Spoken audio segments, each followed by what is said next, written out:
ಪ್ರಿಯರೇ, ದೇವರು ಒಳ್ಳೆಯವರು, ಒಳ್ಳೆಯದನ್ನೇ ಮಾಡುವವರಾಗಿದ್ದಾರೆ. 1 ಕೊರಿಂಥ 12ನೇ ಅಧ್ಯಾಯ 25 ನಾವು ನೋಡುವುದಾದರೆ, ದೇಹದಲ್ಲಿ ಭಿನ್ನ ಭೇದವಿಲ್ಲದೆ ಎಲ್ಲವೂ ಒಂದಕ್ಕೊಂದು ಕೂಡಿಕೊಂಡು ಹೋಗುವಂತೆ ಮಾಡಿದ್ದಾನೆ. ದೇವರು ನಮ್ಮ ದೇಹದ ಸ್ಥಿತಿ ಲಯಗಳನ್ನು ನಾವು ಗಮನಿಸಿದಾಗ ಎಷ್ಟೊಂದು ಅತ್ಯದ್ಭುತವಾಗಿ ನಮ್ಮ ದೇಹವನ್ನು ರೂಪಿಸಿದ್ದಾರೆ ಅಂತಂದರೆ ಅಷ್ಟೊಂದು ಅದ್ಭುತವಾಗಿ ರೂಪಿಸಿದ್ದಾರೆ ಪ್ರಿಯರೇ. ನೋಡಿ, ನಮ್ಮ ಹಸ್ತಗಳನ್ನು ನಾವು ನೋಡಿ, ನಮ್ಮ ಹೆಬ್ಬೆರಳಿನ ಮೇಲೆ ಇರತಕ್ಕಂತಹ ಆ ಚಿಹ್ನೆಗಳನ್ನು ಗಮನಿಸಿದರೆ ಈ ಲೋಕದಲ್ಲಿ ಒಬ್ಬರ ಗುರುತು ಇನ್ನೊಬ್ಬರು ಪತ್ತೆ ಹಚ್ಚುವುದಕ್ಕೆ ಸಾಧ್ಯ ಇಲ್ಲ. ಅಂದರೆ ಈ ದೇವರು, ನಮ್ಮನ್ನು ಸೃಷ್ಟಿ ಮಾಡಿದಂಥ ದೇವರು ಎಷ್ಟೊಂದು ಅದ್ಭುತವಾಗಿ ಭಿನ್ನವಾಗಿ ಒಂದಕ್ಕೊಂದು ಕೂಡಿಕೊಂಡು ಹೋಗುವಂತೆ ನಮ್ಮನ್ನು ಸೃಷ್ಟಿ ಮಾಡಿದ್ದಾನಲ್ಲ, ಇದು ಈ ಲೋಕದ ವಿಸ್ಮಯ ಎಂಬುದಾಗಿ ನಾವು ಅರಿಯಬೇಕು ಪ್ರಿಯರೇ.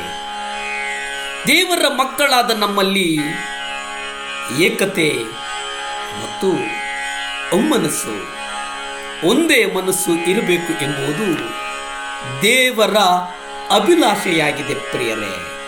ಆದರೆ ಇವತ್ತು ನಾವು ಅನೇಕರ ಸಾಮರ್ಥ್ಯಗಳನ್ನು ಗೌರವಿಸಿದೆ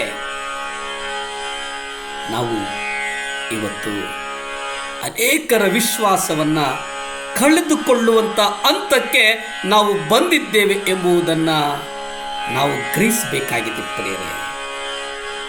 ಗಲಾತ್ಯ 2ನೇ ಅಧ್ಯಾಯ 8 ನಾವು ನೋಡುವುದಾದರೆ, ಯೆಹೂದ್ಯ ಜನಾಂಗದವರ ಮಧ್ಯೆ ಸೇವೆ ಮಾಡಲು ವಿಶೇಷವಾಗಿ ಪೇತ್ರನು ಸಮರ್ಥನೆಂದು ಗುರುತಿಸಿದನು.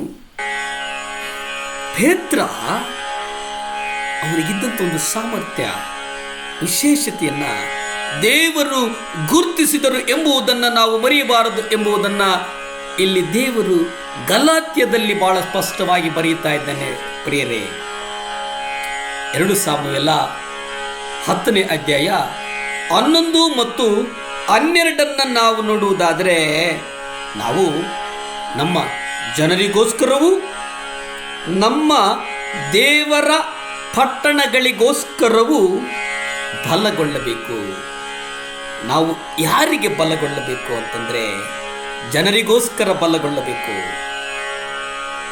ಪಟ್ಟಣಗಳಿಗೋಸ್ಕರ ಬಲಗೊಳ್ಳಬೇಕು ಎಂಬುದನ್ನು ನಾವು ಇಲ್ಲಿ ನೋಡ್ತೇವೆ. ಯಾಕಂದರೆ ದೇವರು ಧಾರಾಳವಾಗಿ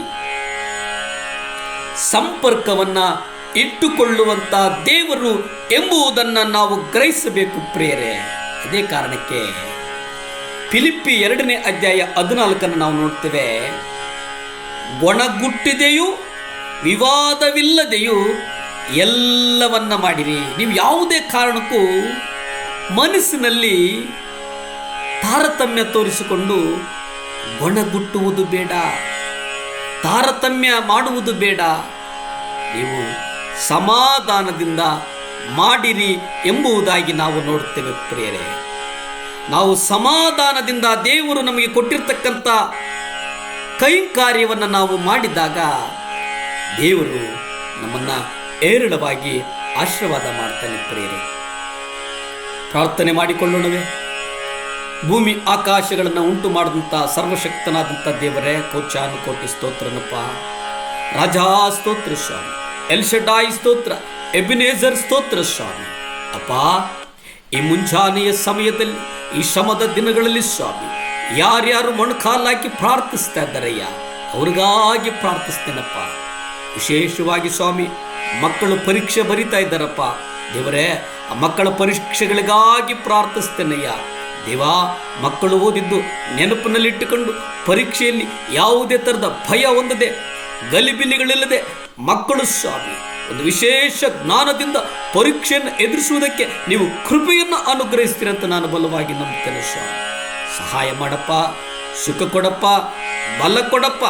ನಜರೇತಿನ ಯೇಸು ಕ್ರಿಸ್ತನ ಅಧಿಕಾರದ ನಾಮದಲ್ಲಿ ಬೇಡಿ ಬಂದು ಪ್ರಾರ್ಥನೆ ಮಾಡಿ ಆಶೀರ್ವಾದಗಳನ್ನು ಹೊಂದಿಕೊಳ್ಳುತ್ತಾ ಇದೆ ಪರಮ ತಂದೆಯೇ. ಆಮೇನ್, ಆಮೇನ್, ಆಮೇನ್. ದೇವರು ಒಳ್ಳೆಯವರು, ಒಳ್ಳೆಯದನ್ನೇ ಮಾಡುವವರಾಗಿದ್ದಾರೆ. ನಮಸ್ಕಾರ.